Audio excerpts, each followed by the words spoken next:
மற்றும் ஒரு முக்கிய செய்தியை பார்த்துட்டு இருக்கோம். ஓமன்ல எண்ணெய் கப்பல் மீது நடத்தப்பட்ட தாக்குதல்ல இந்தியர் ஒருவர் உயிரிழந்திருக்கிறார். கூடுதல் விவரங்களை ரமேஷ் வழங்க கேட்போம். ரமேஷ் வணக்கம்.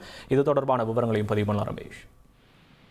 ஓமான் நாட்டினுடைய எண்ணெய் கப்பல் மீது நடத்தப்பட்ட தாக்குதலில் இந்தியர் ஒருவர் உயிரிழந்ததாக ஒமான் நாடு தெரிவித்திருக்கிறது. ஒமான் வளைகுடாவில் எண்ணெய் கப்பல் மீது நடத்தப்பட்ட இந்த தாக்குதலில் இந்தியர் ஒருவர் உயிரிழந்திருக்கிறார். மஸ்கட் கடற்கரைக்கு அருகே இந்த தாக்குதல் நடந்ததாக ஒமான் அரசு அதிகாரப்பூர்வமாக தெரிவித்திருக்கிறது. மார்ஷல் தீவுகளுடைய கொடியுடன் இயங்கிய இந்த எண்ணெய் கப்பல் மீது நடத்தப்பட்ட இந்த தாக்குதலில் தான் இந்தியர் ஒருவர் உயிரிழந்திருக்கிறார்.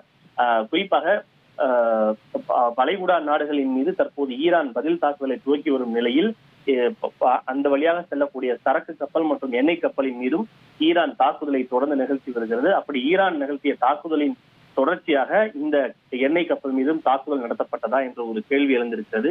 ஏனென்றால் சவுதியில் இன்று காலை கூட மிகப்பெரிய எண்ணெய் சுத்திகரிப்பு ஆலையின் மீது ஈரான் ஒரு தாக்குதலை நடத்தியது. அப்படி இந்த எண்ணெய் கப்பலின் மீதும் ஈரான் நடத்திய தாக்குதலால் தான் இந்தியர் உயிரிழந்தாரா என்ற ஒரு கேள்வியும் எழுந்திருக்கிறது. உங்களுடைய விவரங்களுக்கு நன்றி ரமேஷ்குமார்.